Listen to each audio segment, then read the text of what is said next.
Hi, so this is Shashi Saluna from Tantra Made Easy and Live Tantra. And today I'm going to be exploring a topic that I think is so important. We all know is so important, which is really diving into some of the biggest shadow around sexuality. I'm going to be exploring a lot around porn and porn addiction and the energetic effects and the effects on our intimacy of porn. So, I'm going to be chatting today with Tyson Adams, who is a trauma informed internal family systems men's coach. He's also a somatic body worker and psychedelic facilitator. He himself spent 20 years addicted to pornography, so he really knows what he's talking about. And he outgrew it 7 years ago and has really found his passion and purpose in helping other men to master their life force energy. He's also co-facilitating men's work, leadership intensives, and he works with couples who are experiencing intimacy challenges. When he's not working on those things, you'll catch him on a rock wall or riding a slackline in sunny San Diego. So it is my great pleasure to welcome. Thank you for being here. Thank you, Shashi. Really super excited for this conversation. Me too. We've already been chatting about it. And, in all my years of working with Tantra, there could be so much focus on like, oh, let's be tantric lovers and the divine God and the divine goddess. But, we really do need to address where we came from, the upbringing we have, the society we live in, and how to really work with these things. And often not mentioned is pornography. So I'm super thrilled that you are putting your voice here. So do you want to start by just sharing a little bit about your own journey? Yeah. Should we go all the way back to the beginning? Let's. Okay. So I was born into a family where there was sexual trauma and alcoholism on both sides, kind of going in both directions. So I came through the portal with a nervous system that was wrecked for the most part.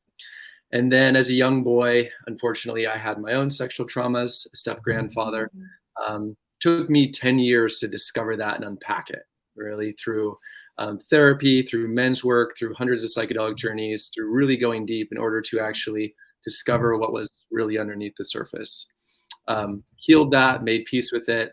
And, shortly thereafter, as I kind of moved into my, let's say, 9-10-year-old range, that was when I got exposed to pornography way too early. Much like lots of little boys, we just found it. My friends and I, we just found some pornography in a field. I still remember it. It was a Vanna White Playboy. Opened it up, see Vanna White. My mom loved Wheel of Fortune, this TV show that I had watched a lot when I was a child, and that really was the moment when that obsession took over me. And from that point forward, that was really the only thing that I could focus on. My adolescence, my play, my, just all of those things that were normal things kids would do just started to morph into the pursuit, excuse me,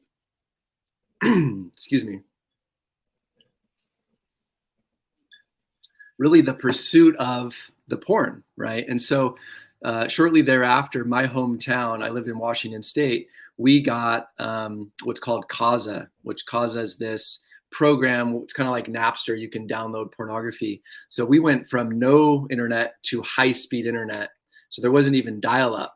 And so as soon as I found that at 12 years old, I started going deep into watching pornography before I had ever even had a girlfriend or even had a kiss.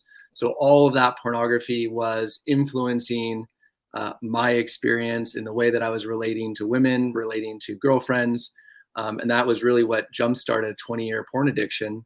And then when I left high school, went off to a fraternity at the University of Washington in Seattle and joined that fraternity with a porn library of thousands of porn videos, right? So indexed by porn star and genre. And it was very normalized within this fraternity culture, which is drink and get blacked out, and then everybody jokes around about not bogging down on the internet at the end of the evening because everybody's in their rooms watching porn.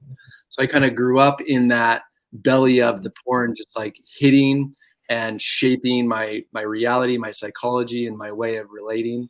And it made a lot of turmoil in all of my relationships through my whole childhood and adolescence and adulthood. So yeah. I can imagine. I mean, I'm listening and like already bursting with questions of like, although this is also incredibly normal, but yeah, how do you think that shaped you, like how did it affect relating with girls and then women? Yeah, well, what I didn't realize now, but as I went through my trauma training, when we watch pornography, and I've also watched a lot of pornography on psychedelic mushrooms and DMT and LSD. I read a lot of experiments. And by doing so, I started to realize that we're not just watching it as it programs us, we're also absorbing the energy of whatever we're watching. So there's this, Wow. yeah, so there's like this weird aspect to it that's invisible to us that we don't know we're bringing in. And so what I didn't know is that I was eroticizing the actual anxiety of both, the secrecy, silence, and shame in my family system, but also whatever I was observing on the screen was also being absorbed into my system. Can Yeah. you tell me a bit more about that? Like, that's really fascinating that you used psychedelic experiences. What were you seeing things? Like, how did you have that realization about the energy and the field that you were Mhm. absorbing? Well, I wasn't watching pornography with the intent to masturbate. These are experiments that I've Mhm. run in the last few years where I'm taking psychedelic medicine and then watching pornography to see how it's impacting my nervous system and my body and my psyche so that I can teach people what's actually going on. One of the things that's become very obvious to me is that when you're holding a phone in your hand or you're holding a computer, we have a field that's around us, whether it's an auric field or from a qigong perspective, we have a field. And so what we don't realize is that when we're watching that that computer, that technology inside of our field, not only is it absorbing into our own bodies and our own systems, but it's also absorbing into the field around us. And so then when we're going out into the world and we're looking out at the world, we're also looking through the world through that pornographic energy that is now in our field that we are unaware of. So I often ask women, like, hey, have you ever had that situation where you meet somebody or you meet a guy and you just get an icky feeling and you sense maybe he's got, either he's got a pornographic mindset or he's objectifying. And most women say, yeah, I've experienced that. And often that's because it's absorbed in us and around us as we're moving out through the world. And to my last point here, when I would take the porn or when I would take the mushrooms, watch the porn, then I would go lay down, eye mask on, put the music on, and then I would actually just be with it in my body. And then what I started to notice was, oh my gosh, there's a file storage system in my psyche and also in my body of everything I ever watched. And as I started to do that, I would use the psychedelics to move through that energy, metabolize it, dissolve it, shake it, scream it, purge it, let it all go so that I could come back to center and actually feel safe in my system and in my ability to move through the world. So yeah. Wow. Wow. And how do you feel this is linked with trauma? Because you also trained in trauma, and right? And we know from trauma work that a lot of like women who are sexually abused end up in the sex industries and presumably the porn industry. So, like, yeah, what are your understandings around that connection? Yeah. So when I went through my trauma training, I was unaware of this, but trauma is not the event. It's not what happened to me. It's the energy stored in my nervous system when something happens too much, too fast, or too soon, or not enough, which is the neglect piece, right? It's not. I didn't have parents to say, "Hey, what's going on for you? Don't do that," right? So it's a combination of things, but it's the story and it's the energy that was in my system. And so when you're going into intimacy, you're bringing that energy, whether you realize it or not, into that experience, into that partnership, into that sexual experience. So when you think about women that go, or women or men that go into the sex industry, oftentimes there's either visible or invisible, conscious or unconscious, eroticized wounds from childhood that haven't necessarily been processed and had a therapeutic process around them. And so then they normalize it, and then they somehow have created it to be an empowerment experience, and then that's what causes them to go down those paths to be in the pornography or inside of the industry itself. So not right or wrong, not immoral or moral or immoral, but just the nature of how trauma begets more trauma and creates more of itself. Yeah. I can this term eroticized wounds is Mm-hmm. a really interesting term. Could you elaborate on that, on what you mean by that? Yeah, so I use that because there's a lot of power over, power under dynamics inside of sexuality. Um, whether it's BDSM or whether it's just in general, the way that masculine, feminine teachings are created.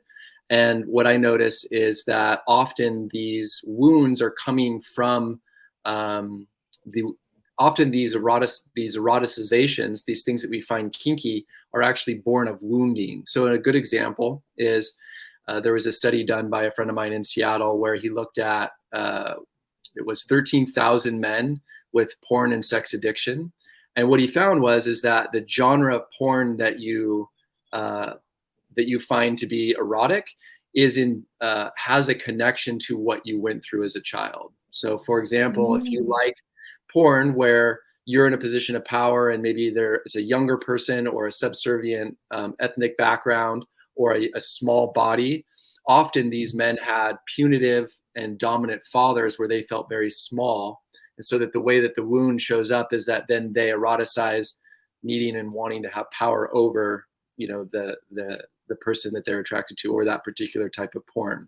Whereas on the flip side, men that eroticize, let's say, MILF porn, or sort of being under power of a woman, they often had a situation where their father had a lot of shame and often was cheating, and then often confided in them about their infidelities.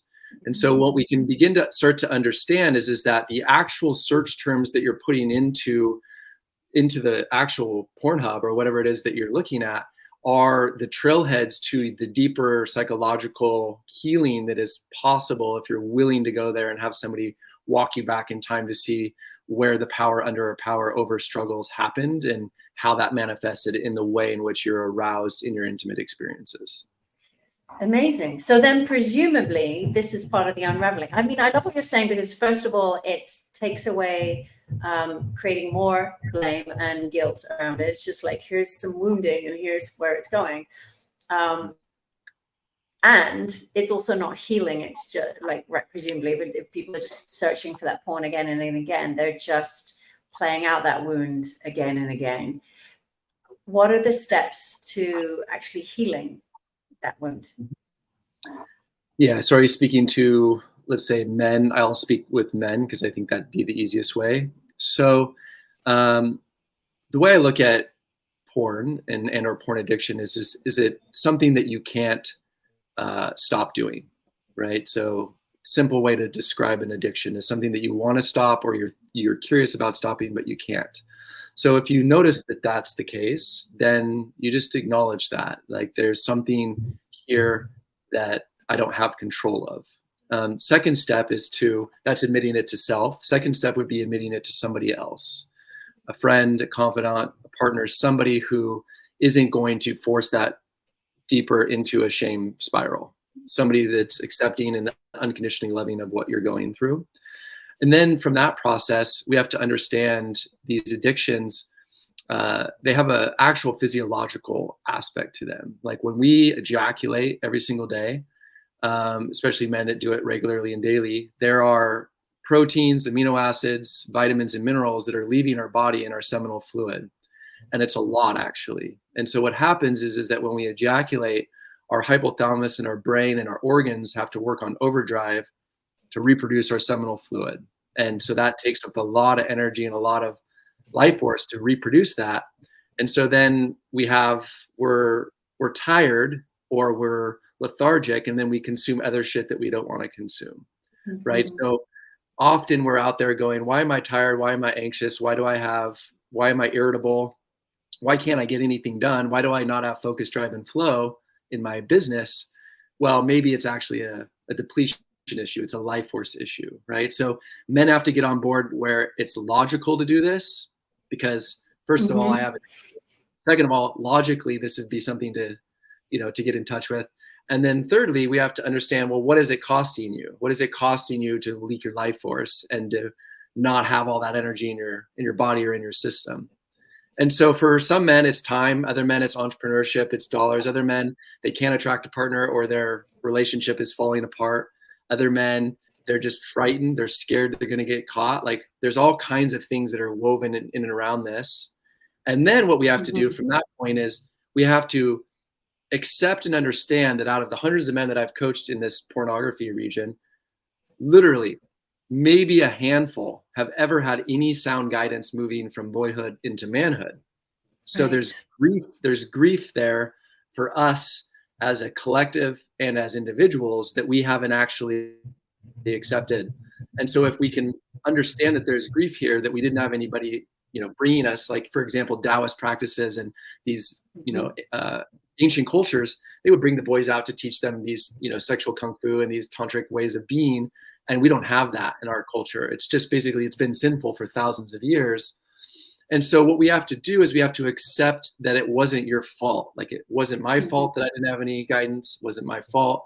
It's not any boy's fault if they didn't have guidance. And so we need to stop self-blaming that we're doing this and that we're out of control. And then we also have to understand that these pornography companies, they're driven by profit, and they're going to use you as a means to an end. Their whole aim and goal is to get boys and men addicted as soon as possible, because what they're doing is they're profiting off of our life force.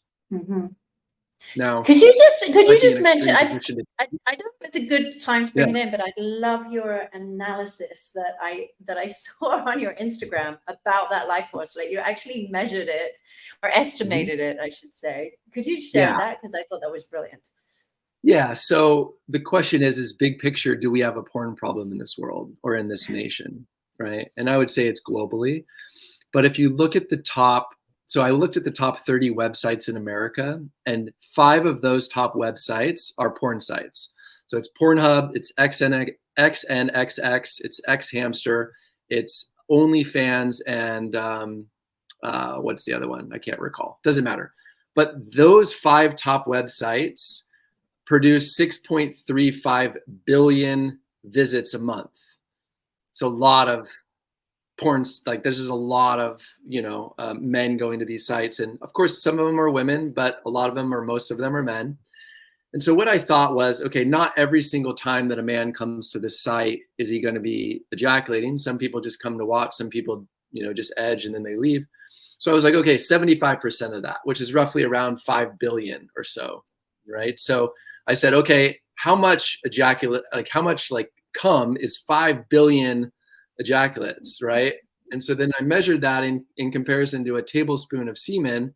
And what I realized is that is the equivalent of 30 Olympic-sized pools per month, or 1 Olympic-sized pool of cum every single day is basically going out just in the top 5 websites in America, let alone all the thousands of other sites that are out there. So when I paint that picture, it's my point is to say, we were, as animals, not designed to be able to interface with this technology and the ways in which it's been weaponized against us to commercialize our life force, because as it keeps us addicted, they can feed us ads, and that's how they make money. And so there's a part of this that's also like, we have to be like, fuck you. We have to be a bit angry at this monster that doesn't actually see us as a soul or as a human being. It just sees us as a cog in the wheel to whoever those profit and those shareholders actually are. So I'm fired up, obviously. I was going to say, you talked about grief. I was going to say there must be anger as well, because there's also, like, that's the best that we were given, and our culture was just like to turn in consumerism and to have our precious life force energy. It's brilliant that you make this Olympic pool analogy, because as you and I know from studying Taoist sexual arts, the Taoists were all about how precious that sexual energy is, and how semen in particular, of course female fluids in their own way, but semen in particular is packed full of the most precious life force energy. You can create a child out of it. And so it's not only about the nutrients, but about the vitality and the life force energy. And what we spend that on is really important. And of course, there's one way of like spending it on creating children. But, if the only other alternative that people know of is porn, there's this question of where are we spending our life force energy, and what is the effect of that? And I think this is something that most people don't really think about, you know, like we're feeding this big beast, the porn entity beast, you know, like, and of course we know there's lots of violence and crime associated with that. It's, you know, it's not only about the personal detriment, but also what are we feeding collectively? And, you know, there's so much to this topic. But maybe because you work with men, you could talk a bit about the individual journey of like, what do you notice that men are to discover about taking their energy back or putting their energy elsewhere, and or maybe your own experience around that. Yeah, yeah, absolutely. So I teach, at the core of what I teach is a mythopoetic map. And that mythopoetic map is that the way that a man treats his penis is the way that he treats everyone and everything in the world. That's alarming. I know. But here's why I say it. Here's why I say it. When we are unconsciously objectifying our own body, and we're using our penis to feel better whenever we're sad or sick or bored or angry or anything we don't want to feel, anytime we're uncomfortable, if that's where we go, then what we don't realize is that we're unconsciously objectifying ourselves. And then therefore we're wiring our psyche to then look out at the world in the same, through that same lens, right? So it's this sort of reality that if I'm using and abusing self, then I will use and abuse women. I will use and abuse the natural world, and I will use and abuse Paul to get to Peter in my business transactions. So I see this as a spiritual movement, which is that the first step is for a man to begin the process of coming into loving, kind relationship with his own body and his own penis, instead of treating it as if it's an object. And the other aspect to that is that we also have to accept and understand that we're coming out of thousands of years of circumcision, which is that the first moment that a boy comes into this world, his penis is objectified, right? So therefore, as a boy who was I was circumcised 3 hours after I was born. So I was, you know, having to go through my own psychedelic journeys to grieve that original core trauma that I came into this world through. So understanding that when your penis is objectified before you have any agency and sovereignty, does that not create a destructive entitlement as we age to then take from the world? Yeah. So this is deep. You can feel that, right? Yeah. Very much so. If it, when you put it like that, it's like almost overwhelming, like the layers of trauma, re-traumatizing trauma, and being passed on. Yeah. But then, of course, we know when we choose to do healing, we're choosing to say it stops here. Like, I'm going to be the one in the lineage that changes this, right? Yeah. And I think many of us in our generations are now wanting to do that healing and make that change. Yeah. And when I talk about circumcision, I think it's really critical for me to speak to the women out there, because there are mothers probably listening to this, and it's not your fault. I mean, this is women's labor rights have been taken away by church and by the medical industry for thousands of years. And often they don't know what's best, and we're not educated. The good news is that in the 70s, it was 90% of Americans. It's now only about 55% Americans are being circumcised. So it's on the decline. But when you look at the countries in the world with the highest circumcision, they have the highest violence towards women. They have the highest issues with sexual abuse and things of that nature. So this is an issue. It's a major issue. Wow, I never knew that. That's a really potent statistic there. So are there particular things that you feel, you know, there's probably guys listening to this like, now what do I do? Like, I was 3 hours old. What can I do? What are stages of healing that can be done later in life around circumcision in particular? You know, I haven't been able to touch into pre-verbal, pre-egoic trauma release and lineage burden stuff without psychedelics. But now that I've been trained in internal family systems, I've been able to work with men and do internal family systems therapy sessions where I can actually lead them back to being the adult man that they are today, seeing their newborn self as an actual infant and seeing that snip and the, you know, and the tears and the crying that they've gone through, and to help that process and heal. So I've been doing a lot of that circumcision trauma integration work with men, which is a huge deal. And then again, just what can we practically do today? There are different devices that you can use to help stretch the skin to kind of develop some sensitivity back, because a lot of that jackhammering sex that we do is born of not having sensation there, because our penis has been, mutilated when we didn't have any agency. So there's some things to do somatically and also psychologically to help heal it. But the psychedelic work has been the most powerful for me to yeah. Powerful work. And so, yeah, basically reparenting is another way of looking at what you're looking at, like bringing in the adult and going to the inner child and holding ourselves in places where we weren't held the first time it happened. Just to, reiterate that, because it's such an important point that you made for healing. Yeah. So there's so many pieces of the work that you do that I feel like I could go into, and I'm sure a lot of people listening are feeling that as well. A topic that I found with working with people around overcoming pornography is around embodiment. And I've noticed that going into Tantra and conscious sexuality, one of the biggest differences that I noticed when people ask me what's the difference is sex that's just mostly a mental or a fantasy based, or fantasy driven, versus getting back into the body or doing embodied work and somatic. And of course, it's all linked with trauma healing, because if we talk about trauma healing, we use the word somatic.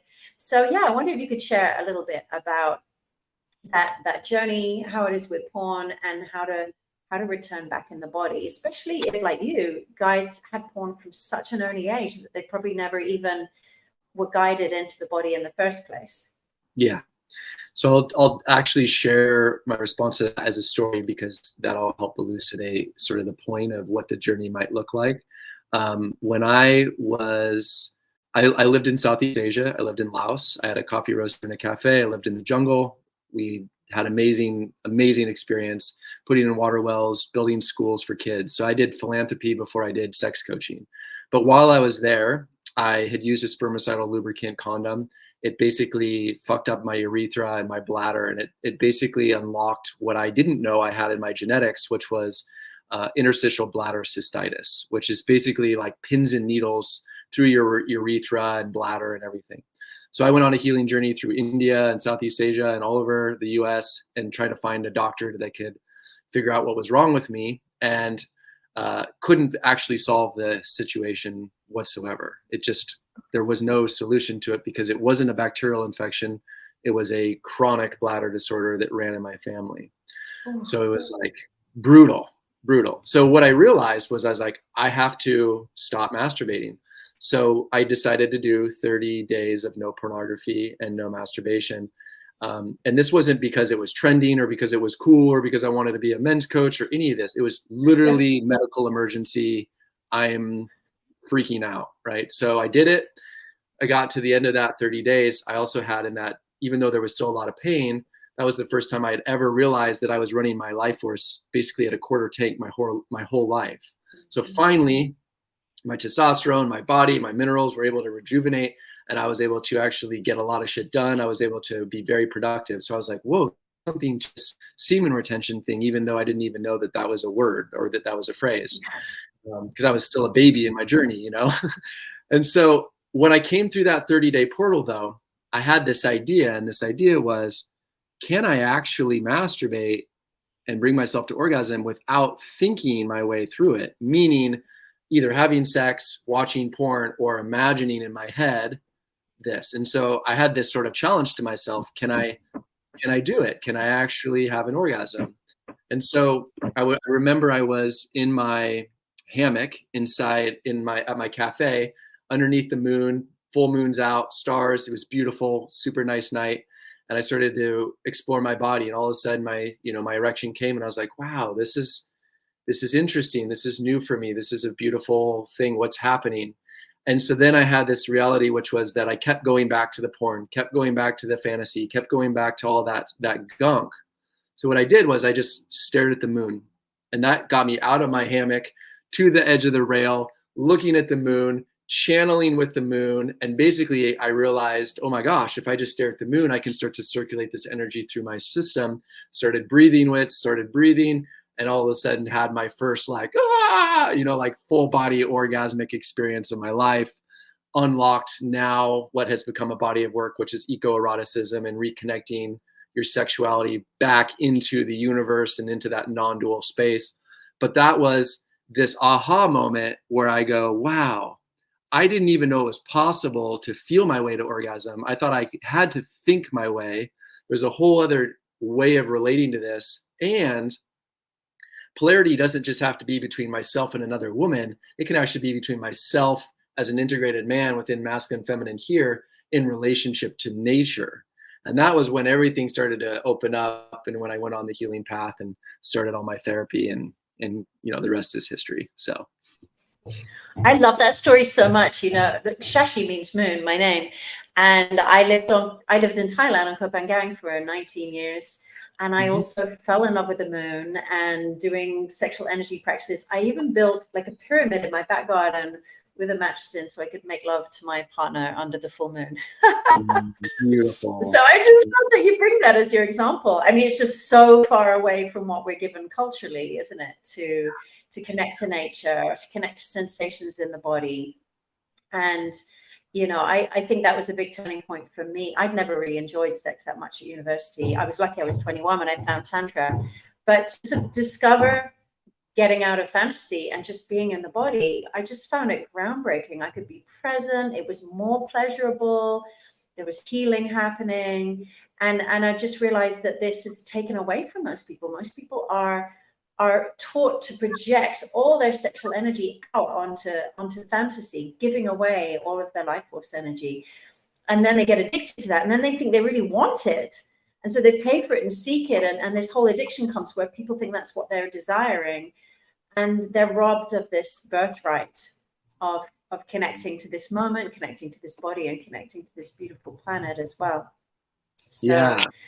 Within your experience living out there and exploring your sexuality, did you start to explore your own sexuality in relationship to the ecology and to the universal forces, or was it mainly through your relationship with your partner, or did it kind of go back and forth? No, a lot was on my own because I had, like you, I had a different thing. I had a cyst. When I started to have tantric sex, I quickly developed pain. I had pain because I had a lot of healing to do. So I actually moved alone into the jungle for 6 weeks.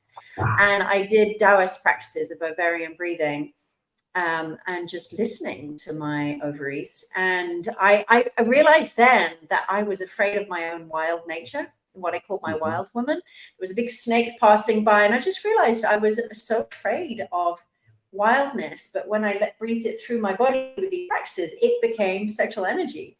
And then I realized, wow, I'm contracting and pushing away the wildness of nature. And I've been rejecting it, but if I let it through, it makes me orgasmic. And there's so much life force here. So I reclaimed my wild woman. I realized that I don't need to be afraid and contracted. And as I did that, I literally bent my knees and birthed out the cyst. It like bled out of my body. I was about to have surgery. They gave me 6 weeks to have surgery, and instead I went in the jungle. Oh. So I'm so happy I'm really for you. resonant with That's your so path. beautiful. That's so beautiful. And like you, I then gave my life to teaching this to others. I opened a clinic for women. I still run women's groups. So no, I really resonate. But you and I are talking about like living in Southeast Asia. What about people who are listening who like live in an apartment in the middle of a city and they're like, well, I can't go and like self-pleasure in a jungle under the moon. Or maybe they can at some point. But what about for those people? Yeah. I love the question, and thank you so much for sharing that, because I feel that people that are really drawn to this work from an embodied place, from a soulful place, have their dark night of the soul experience with inside of their sexuality. They kind of come through that portal, and then they turn back around and they help their younger selves that are out there in the world listening. So I just love that you shared that. So, oh, thank you. So to answer your question, I have created this, and it's called masturbation as a death practice. And so the way that it works is you prompt yourself with this question. If it were the last time you were going to masturbate and you knew that you were going to die tomorrow, how would you do it differently than you're currently doing it? And then from that place, meditate, pray, journal, dance, and don't think your way into it, but listen your way into it. and then consider all of the different things that you might add to that experience. Music and sound and candles and lights and ambiance and cleaning your place and mirrors and toys and music and all of the things that can add value to that dance so that you can elongate it out. And then when you go through that process, whatever that looks like, you get to the other side of it and you allow yourself to really have that pleasure. That's where you develop self-love, which is, can you stay for a little bit in that moment and allow yourself to have what you've just created? You are both the lover and the loved. You are the giver and the receiver of that experience, and allow yourself to stay there. And then from those places, enter some of the deepest meditations of my life right after those experiences. And so what happened to me in this process of doing a 3-year celibacy journey was I started to get in touch with the rhythms of my arousal, and that sort of married and paired into working with the moon even deeper. And so I started to realize, oh, once a month on the full moon is the right time. So I would schedule that day completely out. No work, no friends, no nothing. Wake up early, meditation, prayer, go to the ocean, dive, go in. I would microdose. I would get a massage. I would go to float tanks. I would do my slackline. I would be in embodied practice all day long, so that when I got to that evening and I was in that moment, I was able to stay there and not race for the orgasm as if I had for the last, 20 years during all the porn, right? The point isn't that. And I taught myself in that process how to become multi-orgasmic, and becoming multi-orgasmic and learning how to do these practices by reading them and then teaching yourself through breath and embodiment and self-touch and massage and perineum squeezes and toys and massage guns. You learn how to rewild yourself. And so I look at it as self-initiation that every man and every woman can choose to take if they're willing to get to know those deep aspects of who they are underneath of all the programming and all of the need for other, right? Because I started to realize in this process that I had outsourced my arousal to the porn, to the creams, to the pills, to the women to make me feel better. And when you bring that back into self and you're not outsourcing that, you start to realize, oh, I'm not also going to outsource that responsibility to anybody else or anything else in any aspect of my life moving forward. So it's really about, and it's building an accountability practice with yourself and how that bleeds into your whole life. So. And I love how you also point out that it's not only like sexual practices, like, bringing more meditation and awareness into self-pleasure, but all the things that we do in the day, like self-practice, breath work, ice baths, whatever. But all the practices that help with our healing and embodiment are part and parcel of our sexual healing, that it's not just the sexual piece. Yeah, absolutely. And it's self-tantra. Self-tantra. Yeah, it's learning. Great. It's learning that yin yang within and not outsourcing that to the external. Yeah. When we run our women's trainings, we say to them, even though we're in Tulum right now, there's a lot of gorgeous spiritual men around, but we say, hey, we're inviting you to be celibate for this training, because we want to drop old patterns and to just be our own lover before we share ourselves with others. And, and I myself found that so important in my journey. Like you say, like, we learn about our sexuality through from the get-go. Like, nobody at our school says, here's how to have a healthy self-relationship, self-pleasure practice. It's all projected outward, whether that's, initially onto porn, onto fantasy, onto the boyfriend, girlfriend, whatever it is, it's just projected outwards. And I was so amazed when I got into sexual arts that self-pleasure was seen as a meditation, and that it was, actually like putting my own presence or my own sexual energy in my own body as a temple. It's like, this is groundbreaking. Why didn't anyone teach us this? And I thought, if only when we were like 15 or whatever age, we had a year on our own, like before leaping into relationship, or not quite relationship, but connection, that we build a relationship with ourselves and learn even things like breasts. Like, that was a revelation for me, because the boys who were grabbing my breasts were like 14-year-old boys who don't have breasts. And I never massaged my own breasts. I had no idea what they liked. And they were always grabbed in a way that it wasn't until I was in my 20s and started doing breast massage, and I'm like, oh, this is my pleasure. This is what I like. I had no idea. Now I can tell others what I like, but I had no idea. And how many women go through their entire sexual life handing over their breasts to somebody else and not getting any pleasure, just putting up with it. These are such simple things, actually. But like you say, we don't have the elders, we don't have the wisdom keepers. And I think this is a very tragic topic. And I wonder what your thoughts are on the next generation. Is there anything we can do? Like, we see the digital world getting bigger. We've got AI coming in. We've got virtual reality coming in. We've got robots coming in. This could all get really bad, right? Yeah. What are your hopes for future generations?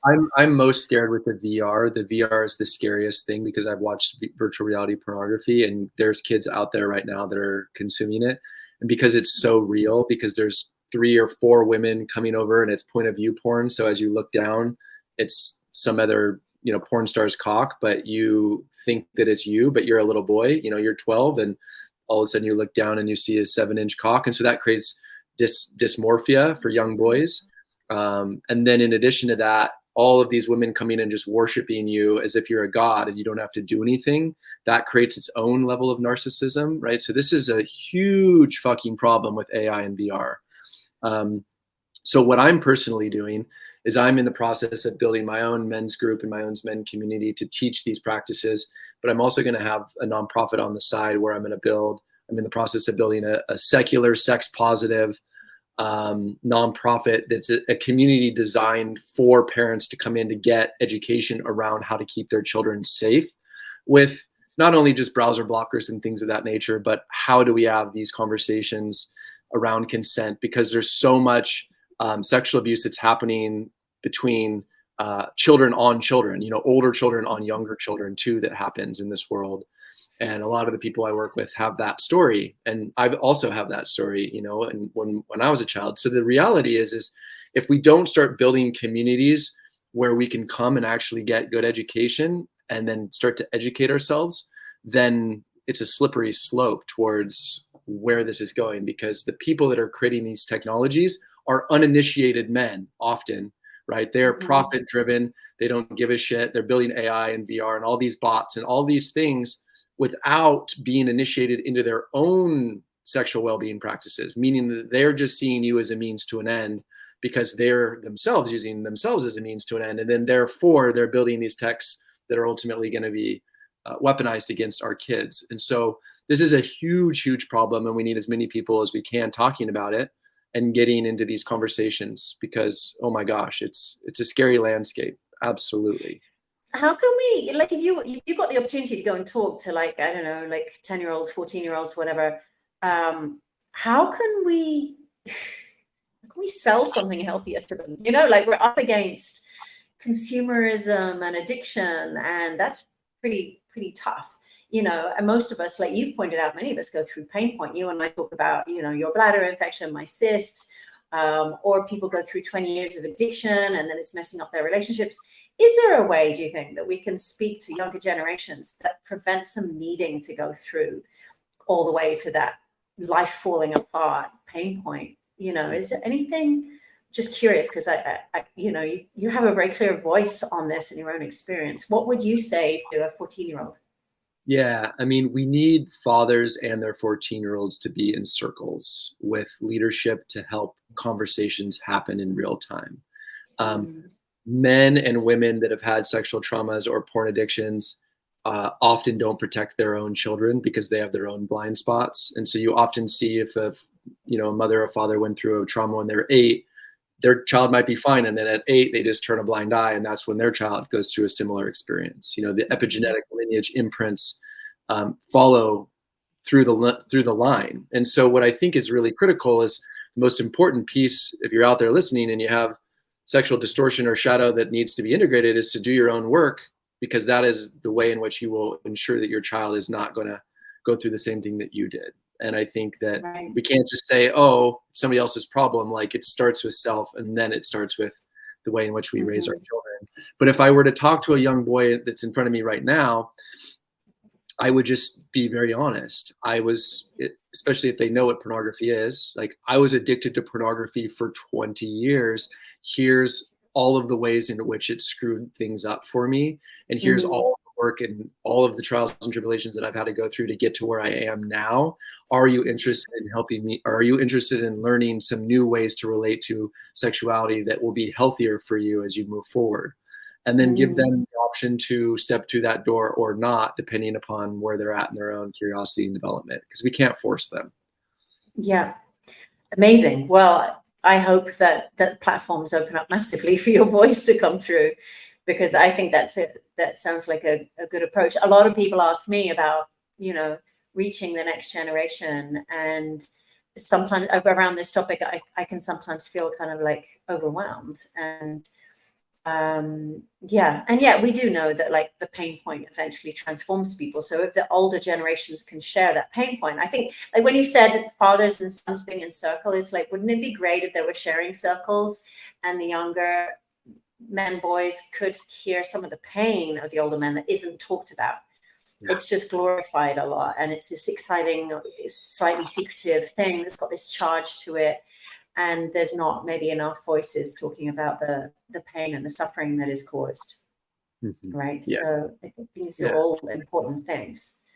I mean, we're doing it right here. We're on a podcast. We're talking about it. So this is a part of the solution. But you guys have your community that you're building, and I would prioritize that for 2024, which is how do we have these offshoot conversations or channels where we can begin the process of having the conversations. Like, how do you speak to your children about this stuff? How do we keep our children safe? What browser blockers are you using? When do we remove the browser blockers and make it responsible for the child to be accountable to themselves? And like, what are those dynamics?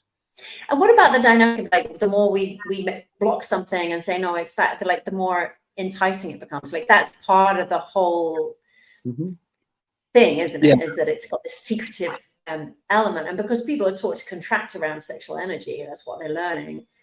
The more secretive it is, the more charge it has. That's part of our healing, isn't it? To like learn expansiveness and relaxation instead of contraction. Yeah. So my sense would be, although that there would probably be parents out there that would push back against this, but I'm stepping into a position likely where I'm going to be moving into a stepfather role, right? So it's like, okay, at a certain age, these children, absolutely, no way. But then when they get to be through puberty and they're beginning that process of exploring their sexuality, what does that look like?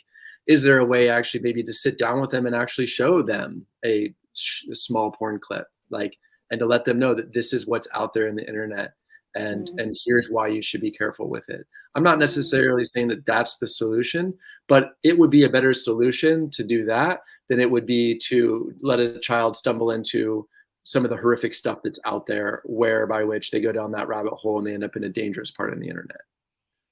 I think what you're saying is probably very valid, because I definitely know from things like marijuana, which was illegal in my country growing up in England, but then over the water in the Netherlands, it was legalized and parents could talk about it. There seems way less like excitement about it and attraction to it where it's out in the open than where it was. There's this charge to being the rebel and having secrecy when you're a teenager, right? And I think that's part of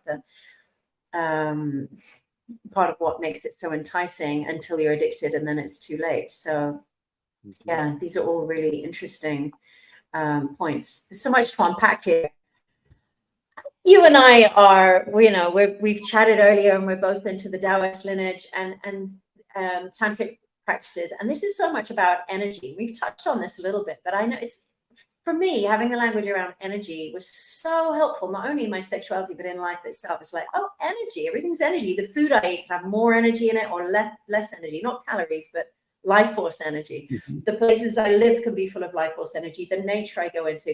And then realizing that, it's like, wow, this is what makes us feel good and happy. And oh, we can go for partners who are full of life force energy, we can offer our energy. So it's just like such a simple concept, and yet, it's not taught again. But within that, there also can be energetic hygiene is something not talked about. So we talk about sexual hygiene, catching an STI, but it took me years to realize that you can also pick up energies or entities from partners or porn or sexual experiences that are ultimately not good for our greater well-being or our life force. And so I know that you also understand the world in these terms. What's your understanding around porn porn on this energetic level? Yeah, I mean, I would say um, entities or energies, dark energies, can get in to the system in many different ways. My mentor is a man named Bob Falconer. He's an IFS psychedelic facilitator and therapist, but he's probably like one of the world's leading experts on exorcisms and entity removals. And they call them in IFS, they call them unattached burdens, is what they call them. And so these things can get in through birth, meaning they're lineage burdens. We're born with them. I had some that I had to work with to get out of my system when I came in. There are also ones that you can pick up through sexual partners. You can also get them when you're unconscious, let's say on a surgical table. There's also ones that can get in through self-harm and obviously sexual traumas. And then, porn as well, right? I don't necessarily know if these things can travel through technologies, although I wouldn't, I don't want to say yes or no. But what I will say is that if there is those aspects of self that where there's something has gotten in, porn definitely feeds that monster. It feeds that thing inside. Mm. And I've worked with both men and women where I've helped clear entities and things and cut cords and ensured that I wasn't exercising a part of them, but that it was actually something that was not a part of them. And there's a particular way to move through the psyche and through that person's complex system to ensure that their parts are in a safe place to do that work and to get that thing to leave. And it's a no negotiation process. Once it's been identified, that thing has to go and it will go. And there's a level of command, but there's also a level of not forcing it to go, because this thing has kind of been a tyrant king in people's system or a tyrant queen inside of somebody's system. And we have to go about it in an intelligent way. But ultimately, we're just sending it back to love and light, to its family, to creation itself. And once it's gone, we make sure that there's no cords connected to the individual, and any of those parts can kind of reorient to a new way of being, and the person can kind of start over. So the reason why I share all this is to say that you could be addicted to pornography for 20, 25 years and do therapy for, years and years and not have that thing actually relieve itself. You could also shift and do what I would call this psycho-spiritual work by working with the entities, if there is one, and have immediate response whereby which the person is completely free from that point forward forevermore. So it's just understanding that the psychological ways that we've been trained are very, very minute in comparison to this this type of awareness, this Taoist type of awareness, and to just the shamanic ways, which is all cultures acknowledge these entities, and yet we don't. Yeah, we don't. When I first heard about them, I was like, I don't even want to believe in that. That's weird. It's woo-woo. I have no space for it. I want to be grounded. And then when I started to do this work, especially doing trauma release work, like the TRE exercises, breath work, I do trauma release breath work. And when there's some activation and I see traumas release the body, it's like, it's absolutely undeniable that you see entities leaving people. And not only that, but there's like such a transformation. It's like this something's been hijacking the life force energy, and also sometimes compelling actions in certain ways. And it's really like a parasite. Funnily enough, I used to work in a detox clinic, clearing parasites physically from people, and I saw there was a kind of connection between physical parasites, energetic parasites. And I feel like we need to open this conversation, even though it's a little edgy and our whole society doesn't want to talk about it and it's woo-woo and whatever. I do feel it's an important and helpful conversation, because when we look at that more esoteric level, it then gives us another level to be able to heal and release. So I was super happy to hear that you're also having that understanding. And I think we need to open up this conversation as well, even if it's uncomfortable a little while for people, because it's super helpful. And I think when we think about energetic hygiene, even when I've talked to women who I work with, even a little about like feeling into a lover's energy body and sensing if that's an energy that feels coherent and or harmful to them, they're like, oh God, what was I thinking? I can really see that this energy isn't aligned for me. So it's almost like it's there, but we're not conscious enough of it. Like that we actually do have an inherent understanding about these things. Yeah. Yeah. There's a felt sense. There's a somatic uh, realization, and often we bypass that because um, when we had our abuse when we were young, as we were children, um, where this issue is that there was a silent witness. That's where the shame comes in, and that's where our own lack of boundaries come in. So let's just say you have an abusive father and you either have no mother, that would be a very silent witness. You just have the abuse, so there's nobody there to protect you. Or you might have a mother who's also afraid of the father, therefore she doesn't protect the boy or the girl, right? So in those circumstances, we have situations whereby which either they say, oh no, he would never do that, they just deny it, or you're crazy, that didn't happen to you, or they see it and just turn away and walk away, right? So that's where the shame gets in, and that's where we become susceptible to then attracting similar partners that enact that, because we don't have an internal system to stand up to that type of behavior. And so when I've worked with women, especially in psychedelic spaces, sometimes I can feel inside of their own field the traumas that they carry from their past that are even, how do I say this, inviting me to reenact that experience with them. Yeah. And I have enough self-awareness to understand that that's not me and or my arousal, but that's actually what they carry in their own field, in their own journey, and to be able to speak to that and help them to move all that energetic out. Because I've worked with many women that have actually been abused in medicine spaces or have had sexual traumas. And when they come, I'm realizing like, oh, wow, there's a lot here that needs to clear in order for them to feel safe in the masculine.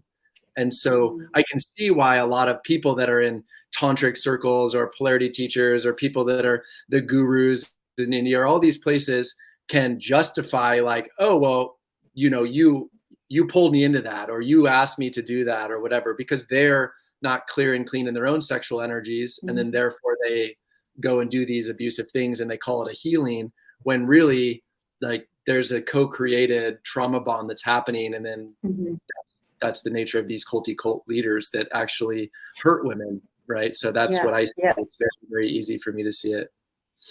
Oh, it's really huge. It's so many topics that we could go into, but that's a really huge one. I've been working actually myself in trauma training for Tantra professionals. It's been something I've dedicated the last few years to. And, it's like so important to see why we need to hold space rather than get entangled with people because of these karmic dances, and that we will end up reenacting, especially if we're in an authority position, that we can just end up reenacting the abuse of authority if we get entangled. And we really need to be space holders, not interactors, in order to create space for people to have their healing. So I think that's really important for us all to be aware of in these fields where we're trying to heal very edgy and difficult things. It's so shadowy in its nature. So we have to be crystal clear in our space holding. And I also feel work with more than one facilitator, like work in teams, so we have accountability. And I think when there's like one guru on the top, it's the recipe for disaster. Oh, I hope we're moving away from that era. Yeah, we must. Yeah. And that's why within the men's group that I've created, it's a circle. It's 4 of us. We're all equal. There's no hierarchy, right? It's really critical to make sure that you're held accountable, as opposed to, like Jamie Wheel, he's one of my mentors, and he talks about culty cults. And like, when you look at a cult leader, what are the different dimensions? And basically there's a matrix that he created, which is either you want to follow them, you want to flee from them, you want to fight them, or you want to fuck them, right? And so the goal, if you see somebody that you look up to, is to stay in the middle and just to feel before you decide to do anything within them, because there might be aspects of your own projections and or your own shadow, and we all are trying to fill the heart-shaped hole in our hearts that wants to be in community, or to or there's a projection of mom or dad or whatever it is there. And we need to just stay in the middle and feel, so that we don't get looped up into these, these things that ultimately are going to use us as a means to an end. So, yeah. So much wisdom. I love it. I see that we've been talking already an hour, and I could talk for hours more, but we'll have to do that another time. So I think to wrap up, I think I'd just like to bring it back to, if for someone who's listening to this now and, you know, absorbing all these different ideas and concepts, but they're basically like, what's my first step? What am I going to do? I'm giving away my life force energy to porn. Maybe there's entities, maybe there's trauma, maybe there's this and that. But what's the call to action? What's the first step for those people? Yeah, so I'll give you an answer for both for the man and the women out there. So for women, because a lot of women contact me and they go, "Hey, my partner is watching pornography, and this is impacting me massively," or "I just found out, I'm heartbroken." So what I say to them is the porn use didn't start with you. It started well before you ever came into his life, likely. I mean, almost always, because boys find this at 11, 12, 13, and that sets up their way of relating, and here they are.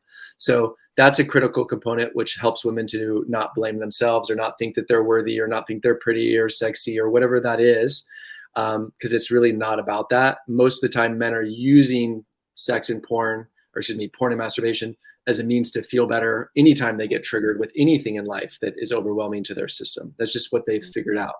So for that, I would just say, give yourself, just a breath, and then obviously find your women's circles and begin the process of talking to people. But don't bypass your anger. There's righteous, necessary, sacred rage that is necessary for the feminine to hold the masculine accountable to making those changes, right? So it's without the blame, take responsibility, but also grow up, show up, and stand up and be the man that you say you are. As it relates to the men, first and foremost, acknowledge it. I can't stop watching porn, or I think I might have a porn problem. Second, reach out to somebody who's not going to shame you. Third, find somebody who's a specialist in this, or join the community that I'm building, or whatever it might be. But the other thing that I would say is buy one of these things. This is a massage gun.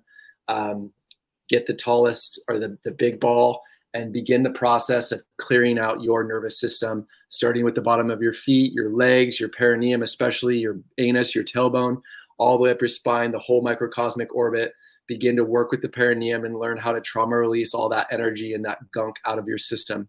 Because you're only going to be as safe and as clear and as clean inside of your own system as your ability to move the energetic yuck out of your own body, mind, and soul. Yeah. Oh, amazing. Thank you. That was brilliant guidance. And I love that you also have for women. Partway through, I'm like, oh, I want to ask about partners. And there's just so many topics to this, but I feel like you've covered so much here. And I'm really grateful that you're putting your voice to this topic and bringing your own wisdom and guidance to other men and couples. So thank you so much for sharing here today. Yeah. Thank you. Yeah. And if men are out there, I'm starting a men's group. It starts in January. So reach out and we'll get you LinkedIn. And the community will launch the online community and course for sexual mastery and semen retention and all these practices for outgrowing porn will be dropping at the end of Q1, beginning of Q2. So we will have all the links here with this podcast. I'm sure it'll be listened to for longer and longer and longer as well. So we'll keep those links going. So thank you so much. I'm just so grateful for the work that you're doing on yourself and with others. Thank you, Shashi, for having me.